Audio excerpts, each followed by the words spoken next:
the launches for 2023. Maybe you can see where the exciting areas are.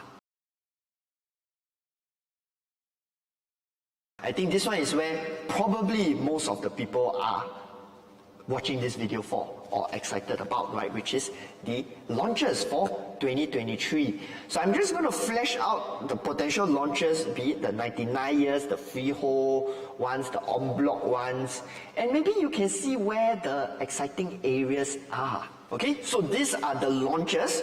Very easy to see, right? You just look at the dots.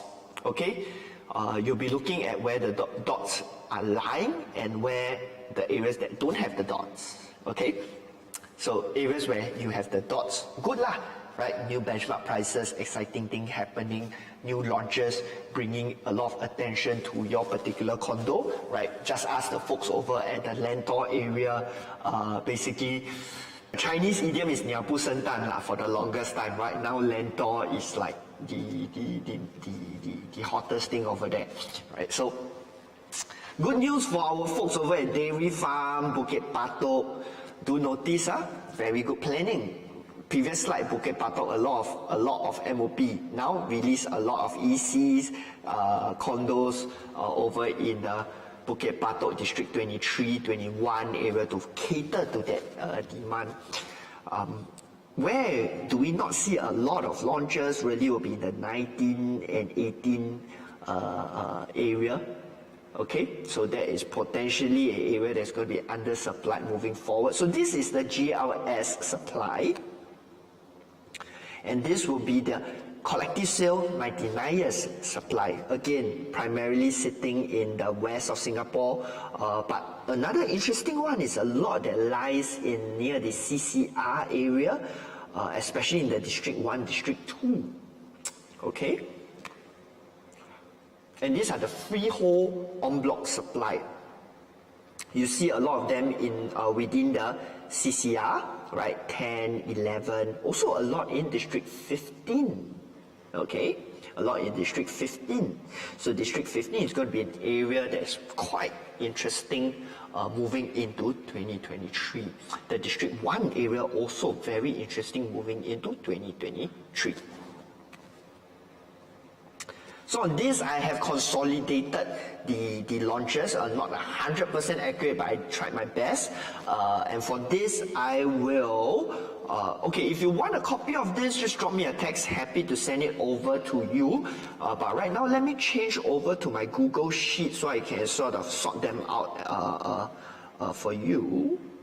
Hello, sorry to interrupt. We'd like to take the opportunity to thank you for watching the video, and also to share why we do what we do. Is to empower consumers with hard facts and figures, quality research, and real-life examples to allow them to make the most informed property decisions. So if you found our videos useful, the only thing we ask for is for you to smash that like and subscribe button so that the YouTube algorithm can push out our videos to more consumers. Thank you, and back to the video. Okay, so I have sorted them out in terms of the number of units, because you know that is our pet peeve. That is the favorite thing we look at when we look at the development. So what you notice here is that the large developments are, and I'll put them 1,000 units and above, only one next year, which is the Dunman Road one, and that is the one that I am most excited about. Right, because I feel this one will really set the benchmark prices. But if there will be a, I'm going to put it out there, right? If there will be a development that I myself will purchase at a new benchmark price, it would be this particular development. Number 1, District 15. Number 2, good schools in the area. Number 3 is an area with very, very high organic demand.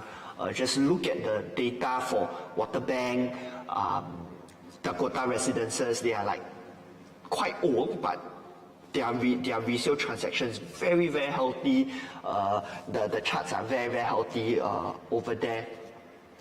Very close in distance to the CBD. So generally, I think an area with huge organic demand, and then now add on the fact that 1,000 over units going to be is going to have a lot of organic demand even within the condo itself, right? Building up from just simply having 1,000 over units, developed by Singhai Group that has experience in large developments like that, coming over from Park Clementis. Another one, and this one probably more for the folks over in the west, right? There's anyone in the west is really just keeping their eyes out on this particular site, the Jalan Anak Bukit site by Far East, called the Reserve Residences Integrated Development. So this one will set a new benchmark price. So these two will set new benchmark prices for RCR 99-year leasehold properties, for sure. If I want to put a guess to it, Dunman probably going to hit 2005 PSF thereabouts, right? My guess. I always put all these guesses out, so if I guess correctly, I can always link back 6 months down the road and tell you that I was correct. If I'm wrong, then I won't link back already. Jalan Anak Bukit, Far East. This one will be okay, but this is a very interesting case study because the fact is that their land cost was not high.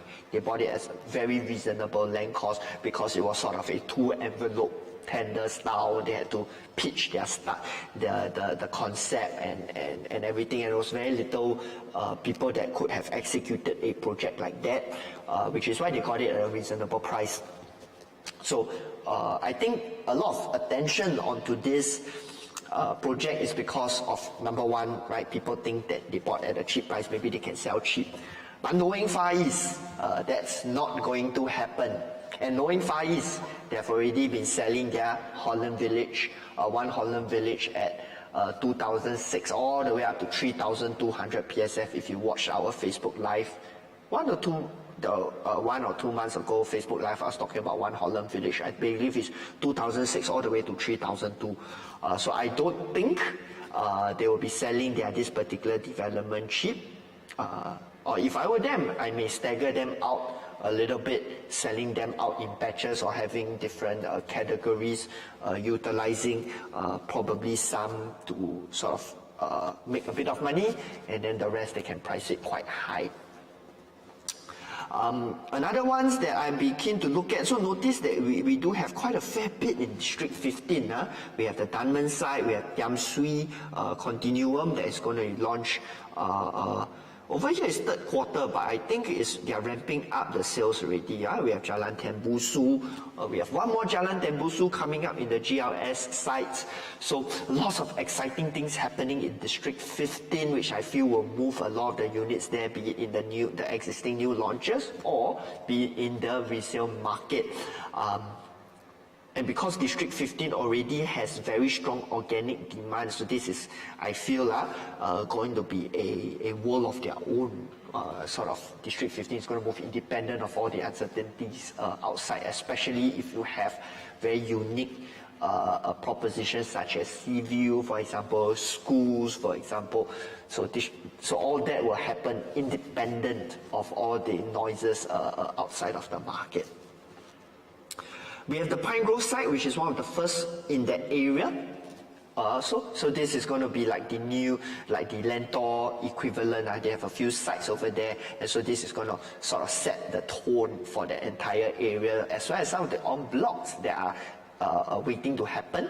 I think a lot of the developers are sort of wait and see, or if the take-up rate over here is high, maybe the en blocs will start to happen, and that whole area may change, because I feel this is sort of as one of the more prime areas in the west, and given that there's not much supply over there, there hasn't been much supply over there, and over in the west in general, I think this site will be pretty sought after, and knowing that it's going to be done by a UOL, it's going to be a well-executed project with good layouts. I think I do expect this to perform quite well and sort of set the tone for a lot of the upcoming projects in the west.